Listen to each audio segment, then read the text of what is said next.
Buenos días, ¿cómo están? Bueno, pues veo que hay bastante ánimo, ¿no? Pero bueno, eso está bien. Yo creo que muchas gracias por la presentación. No sabía que era tan larga, pero bueno. Quiero agradecer a Great Place to Work, a Great People's Community por la invitación, pero sobre todo a ustedes por estar acá, por acompañarnos, por decidir salir un rato de sus operaciones y ver qué hay por ahí en el universo. Entonces, quisiera, quisiera empezar,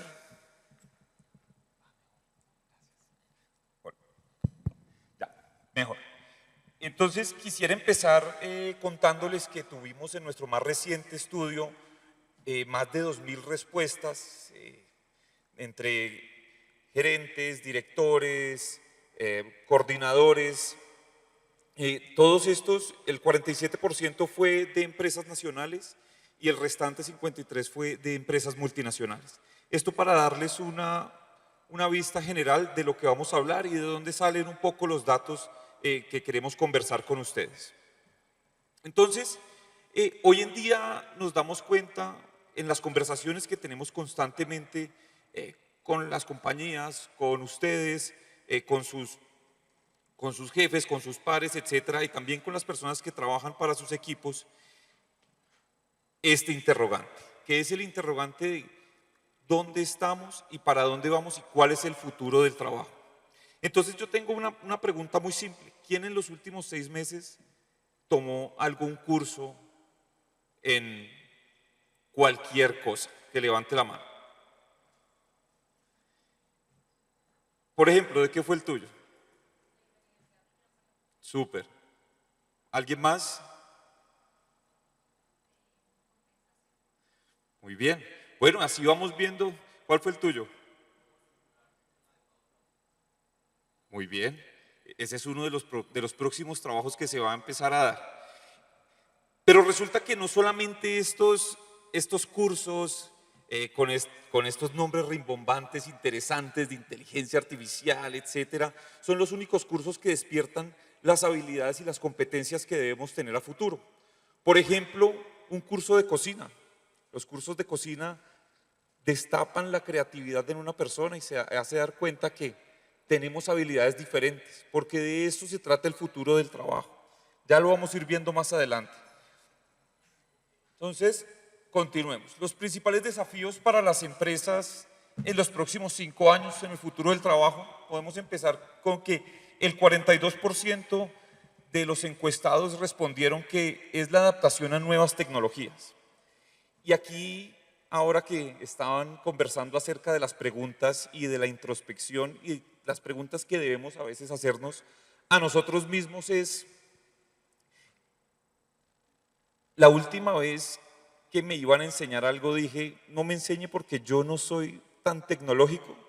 Resulta que las personas, o todos, no necesariamente tenemos que ser ingenieros de sistemas, ingenieros electrónicos, mecatrónicos o cualquier tipo de carrera afina a la tecnología para ser parte del mundo de tecnología. ¿Sí? Entonces la reflexión acá en esta primera parte en la adaptación de nuevas tecnologías es abracemos el cambio, levantemos la mano a decir, hey, no sé, pero me gustaría que me explicaras. No, hey, no sé, no soy tecnológico, dale por este lado. Y hay un ejemplo muy claro. Por ejemplo, mi abuela. Si yo le pido a mi abuela que haga en punto de cruz o crochet una carpeta para esto, se demorará 2 meses y será perfecto. Pero pídale que le mande una foto por WhatsApp. No va a tener ni idea. Y seguramente a todas las personas que están acá o a muchos de ustedes les preguntarán que si pueden hacer algo en crochet o punto de cruz y la respuesta será que no saben. Eso no quiere decir que no puedan aprender. El 22% es un mantenimiento de la cultura y el compromiso de los empleados. El mensaje que yo quiero dejar al final es que todo tiene que ver con cultura y todo tiene que ver con liderazgo. Y el liderazgo no es solamente de las personas que lideran gente de forma directa. El liderazgo puede ser transversal, puede ser hacia arriba, puede ser hacia abajo, y todo esto dependerá del mantenimiento de esa cultura, hacia dónde queremos llegar y hacia dónde y de dónde venimos sobre todo. Por otra parte, me gustaría que esto fuera bastante interactivo. Digamos que dentro de Michael Page existen muchas divisiones, tenemos muchas líneas de expertise y la idea sería que pudiéramos responder muchas de las dudas que ustedes puedan ir teniendo, que vayan surgiendo a partir de lo que vayamos viendo o lo que se les ocurra también, ¿vale? El 20% es la gestión del talento y desarrollo de habilidades y el 14% termina siendo el equilibrio entre el trabajo remoto y el trabajo presencial. ¿Por qué creen que solamente el 14% es uno de esos principales desafíos? Creo que a todos ustedes les preguntan en sus compañías si el trabajo es remoto, es híbrido, es 3-2, 4-1. ¿Alguno sabe por qué? La idea es que esto quede por sentado, la gente o las personas ya dejamos por sentado que el trabajo será híbrido en su momento o por lo menos será flexible. ¿La diferencia entre flexible e híbrido es claro? ¿Sí? A mi proceso operativo, entonces ahí radica, digamos que la diferencia, complementándose.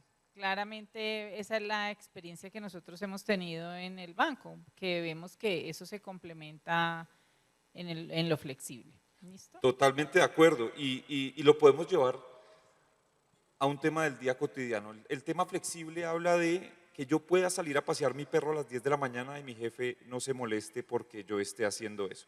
Esa es la parte de la flexibilidad. Y en otros casos podemos tener dentro de los mismos equipos, dentro de una misma cultura, subculturas. Entonces no sé cuántos hayan tenido de pronto un dolor de cabeza con las áreas de tecnología. Es que los de tecnología no pueden trabajar en la oficina. Y entonces van a recursos humanos los financieros y les dicen, venga, pero ¿por qué él sí y yo no? Y eso se ha vuelto una batalla interna que, pues para ustedes que están ahí todos los días, pues espero que no la estén pasando tan mal. Hay una frase que me parece muy interesante y es muy poderosa y es, involúcrame y no tendrás que convencerme. Esto lo tomamos de una compañía muy interesante de cultura que se llama Caramelo Escaso. ¿Qué significa involúcrame y no tendrás que convencerme? Normalmente pensamos que la transformación digital, la gestión del cambio depende de ciertos equipos. En muchos casos creemos que depende solamente de recursos humanos. Eso es suyo. O la innovación depende de los equipos de innovación y transformación. Pues resulta que no. Todos podemos innovar y cuando generamos este tipo de espacios de innovación, lo que estamos haciendo es dejando a un lado la innovación de las personas que pueden estar pensando de forma disruptiva, pero que resulta que son de otra división. Entonces, involúcrame y tendrás que convencerme, habla de estar teniendo una comunicación asertiva con las personas, contándole para dónde va la compañía y no simplemente dando directrices. Hay muchos que pueden tener ideas bastante interesantes. Hablando de lo anterior, vemos que los principales obstáculos para la adopción tecnológica es la resistencia al cambio. ¿Qué significa la resistencia al cambio? Resulta que llevo 5 años, 3 años, X cantidad de años dando clic en la derecha y por temas de cambio el sistema me pide dar clic en la izquierda. Eso se vuelve una pelea infinita porque somos resistentes al cambio. Todos lo somos, todos lo somos. Entonces, de estas primeras 3 que tenemos acá, el 26% depende de nosotros. Yo puedo ser resistente al cambio o puedo abrazar el cambio. Y le puedo decir a mi compañero de al lado, hey, no es tan difícil. Y al del otro lado, hey, no es tan grave. Hey, jefe, venga, yo le enseño. ¿Sí? Eso lo podemos hacer y eso no cuesta plata, porque eso depende de cada uno de nosotros, de cómo nos levantemos en el día. Unos días nos levantamos resistentes al cambio y otros días nos levantamos mirando hacia el frente. El tema del presupuesto, pues bueno, ahí sí pues no podemos hacer mucho desde nuestras posiciones como individuos, pero resulta que esa falta de presupuesto pues se puede ir sacando poco a poco y se pueden ir haciendo cambios que realmente generen impacto y no necesariamente tenga que tener una inversión gigantesca como normalmente se cree que tienen los proyectos de tecnología.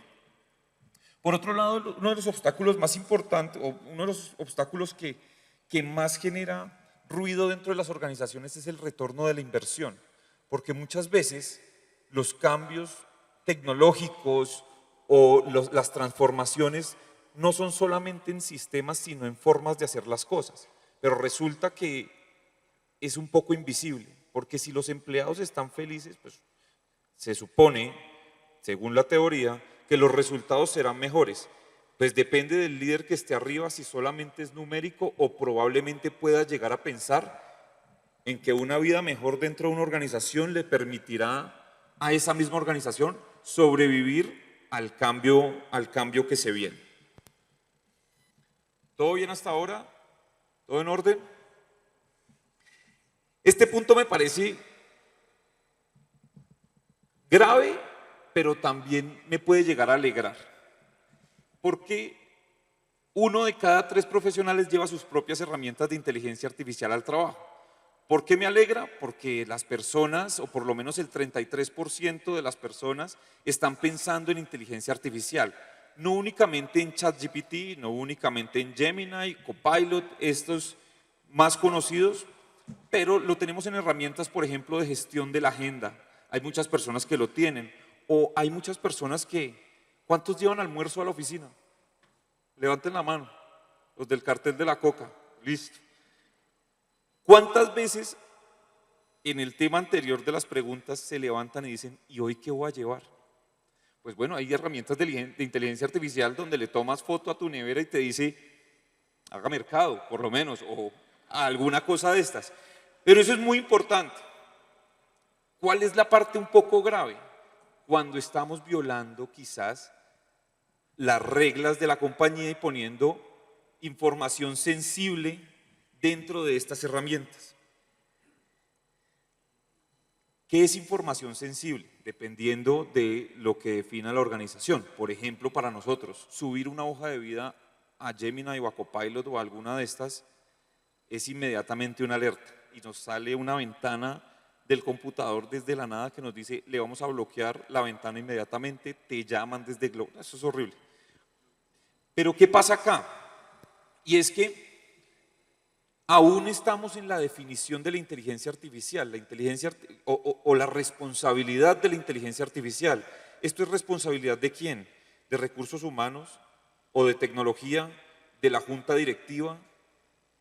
¿Alguien tiene alguna idea de quién debe ser el responsable de esto? ¿El gobierno?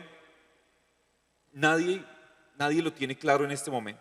Por eso es muy importante y es una invitación a que hagamos parte de comités empresariales, que estemos cerca, por ejemplo, a las agremiaciones para poder tener una buena definición de esto, que nos va a impactar, o ya nos está impactando, porque la inteligencia artificial en este momento pues ya no es, ya el futuro nos alcanzó, estamos ahí.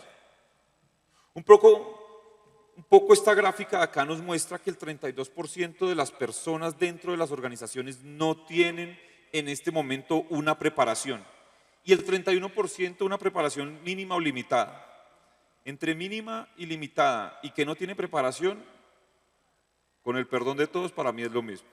Entonces tenemos que el 63% de nuestras organizaciones normalmente no saben para qué funciona ni cómo funciona este asunto. ¿En sus organizaciones tienen en este momento entrenamientos para los empleados en inteligencia artificial? ¿Sí? Bueno, muy bien.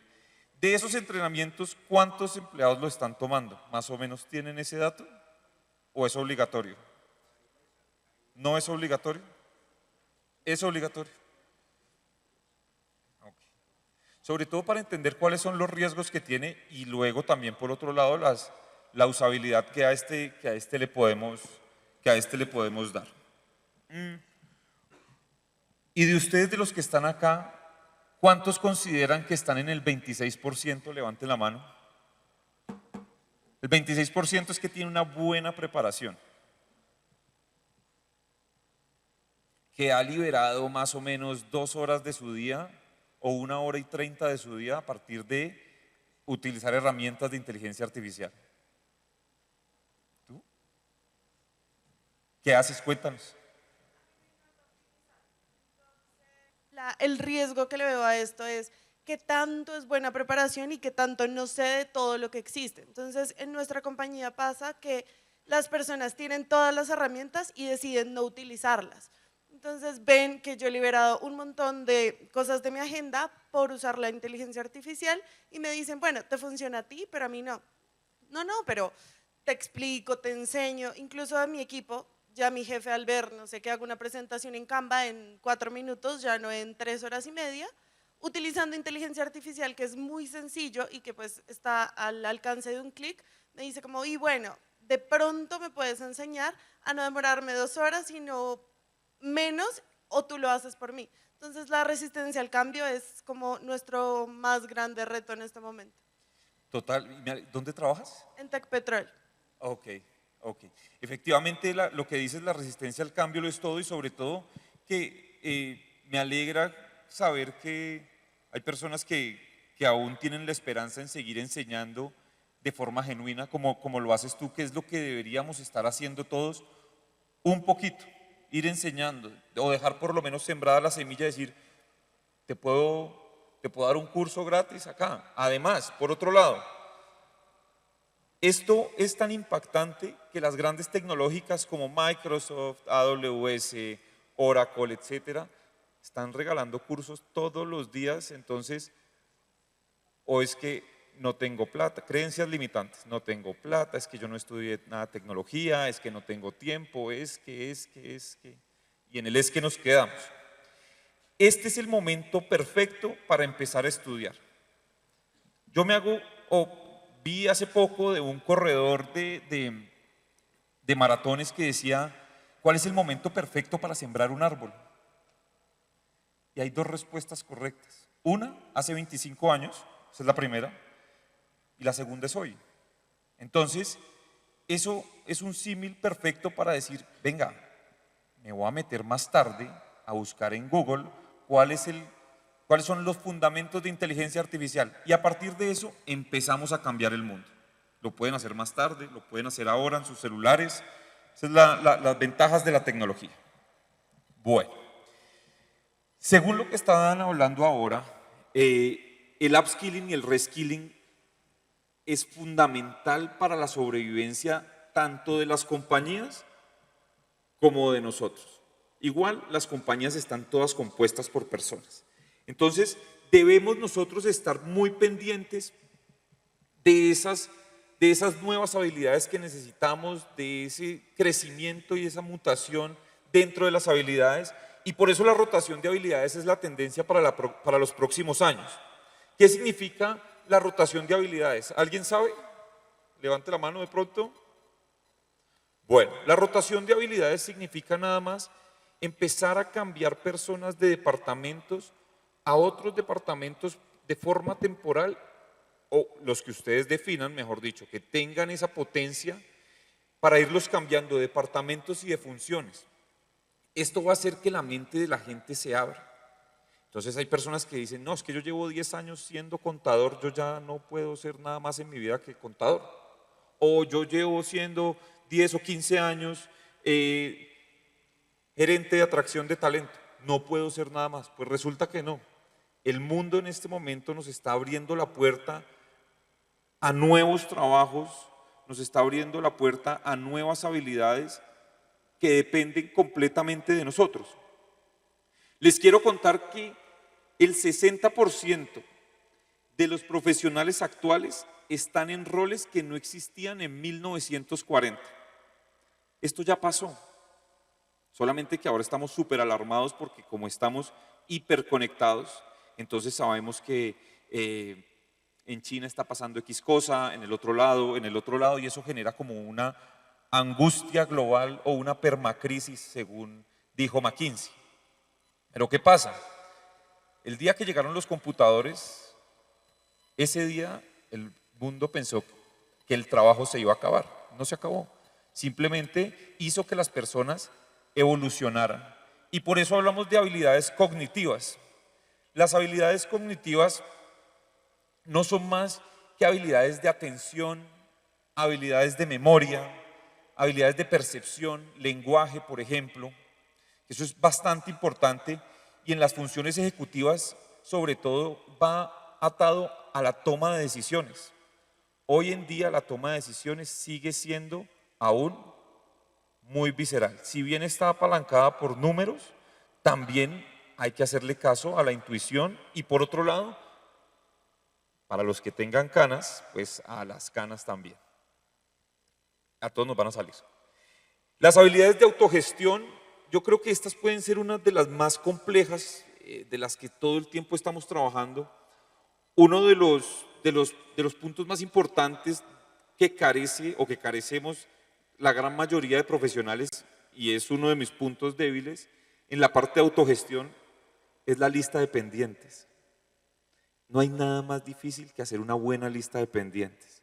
Entonces esa parte de autogestión habla también de la autorreflexión, de la autocompasión, por ejemplo, y de la adaptabilidad y el aprendizaje continuo.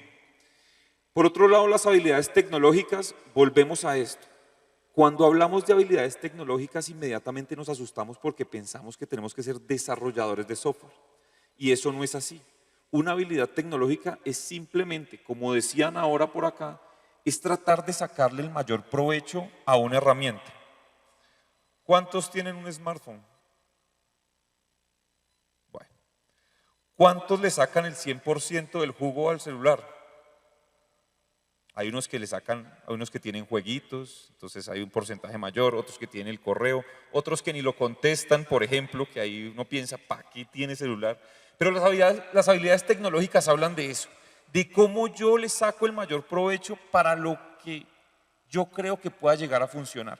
Pero el hecho de que, pongo un ejemplo, el que todo el mundo tenga el último iPhone 16 Pro Max, no sé qué cantidad de cosas, no los hace los más tecnológicos. Los hace los más gomosos de pronto y que les gusta tener el celular y las 3 cámaras y que los vean hablando con el celular con las 3 cámaras, pero no hace que le saquen el provecho necesario a esa herramienta. Y las habilidades interpersonales que nunca pasarán de moda, eso sí, yo trato de no ser absolutista, pero en eso sí creo que hay que ser. Las habilidades interpersonales son claves. ¿Qué ha pasado? Y no es culpa de las personas que se graduaron, por ejemplo, en pandemia y empezaron su primer trabajo en pandemia. No es su culpa. Y a veces empatizar con eso es muy difícil. Pero ¿por qué no te gusta ir a la oficina? Si no te has tomado un café echando chisme de lo que pasó el día anterior, no saben eso, no lo conocen. Entonces debemos pasar un poco por la empatía hacia la inteligencia contextual, realmente que me expliquen por qué no se sienten bien o qué pasa cuando interactúan con alguien, qué pasa cuando les dan feedback, porque ahí entra pues todo este concepto de generación de cristal y bueno, todo este montón de cosas que a veces pienso que no es así, pero pues bueno, todo lo vivimos en este momento.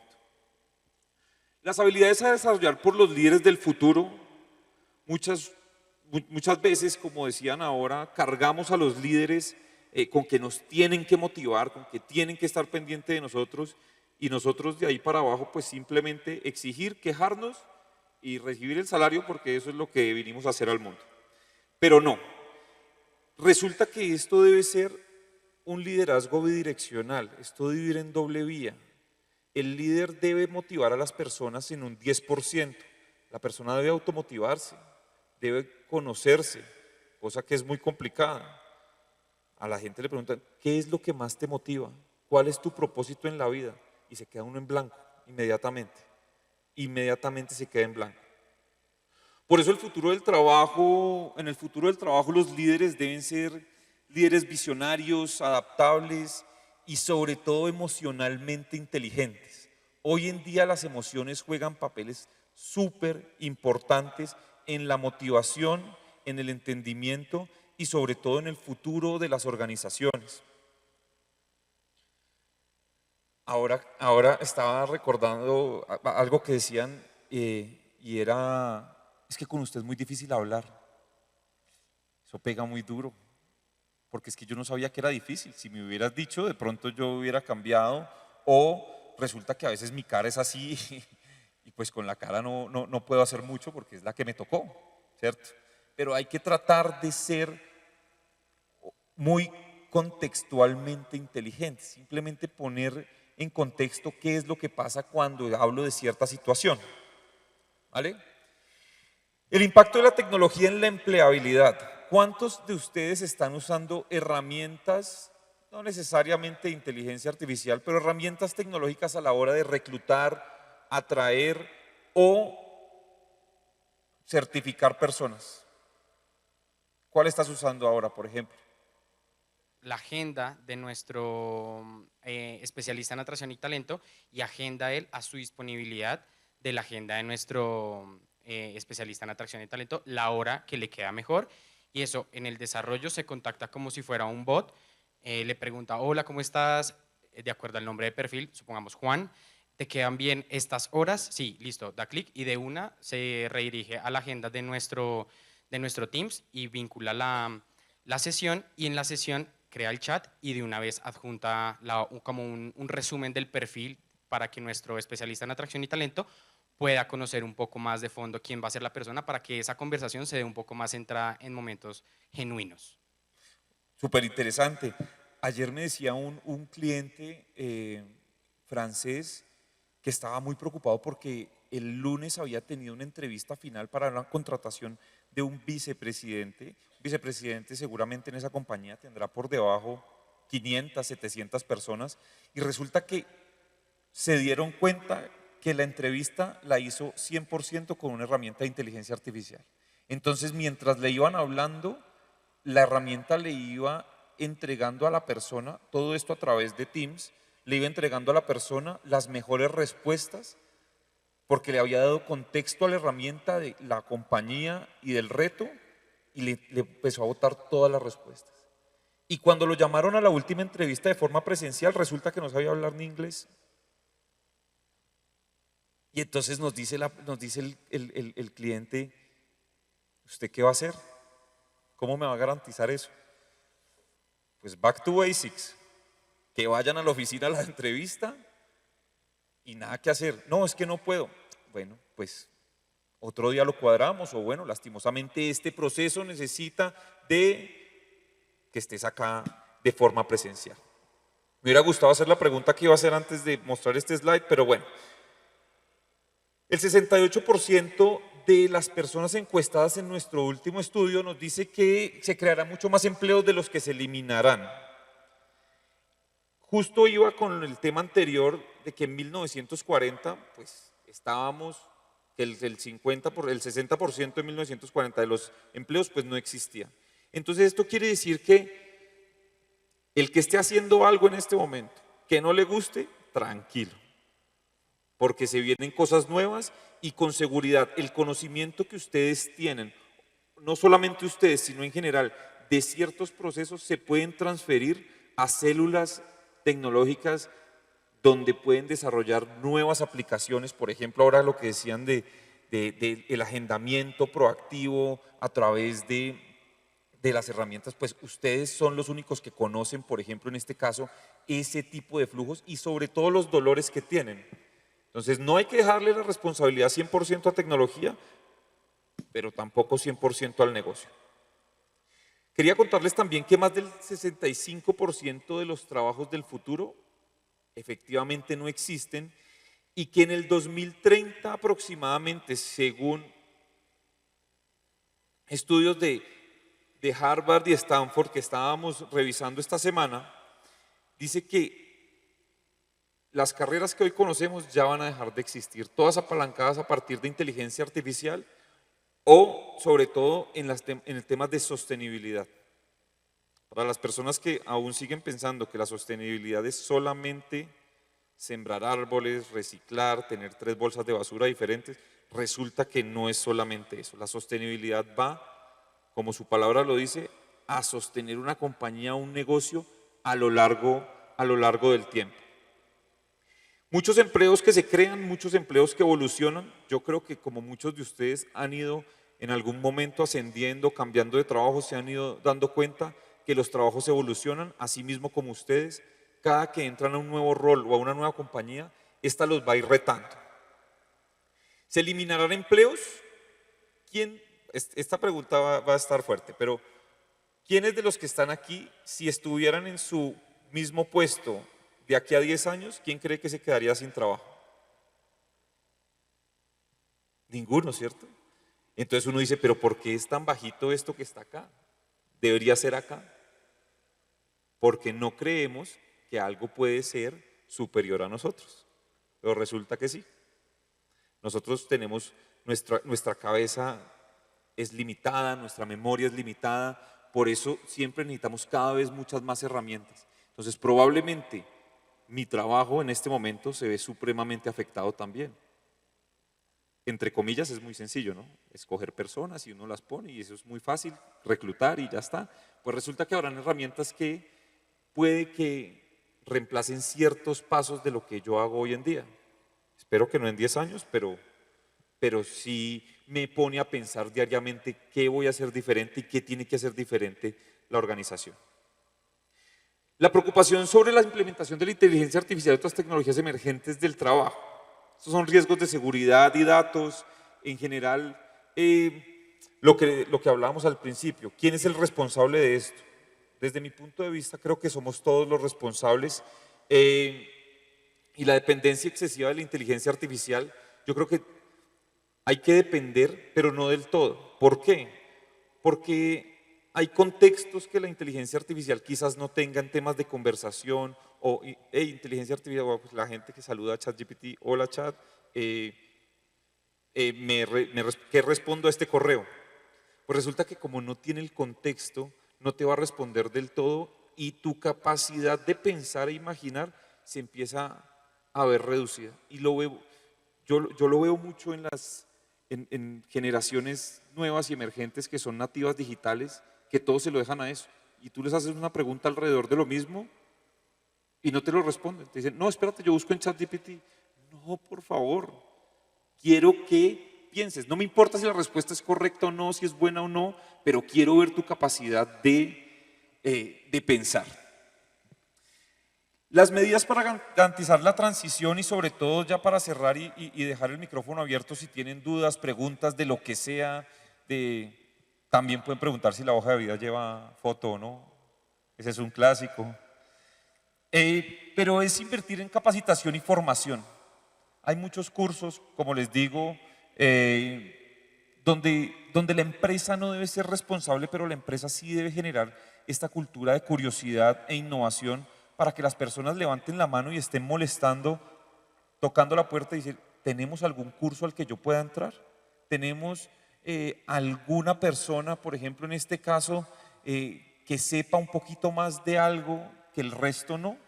Entonces, es fomentar esa cultura y apalancarse también en los cursos que puedan llegar a ver.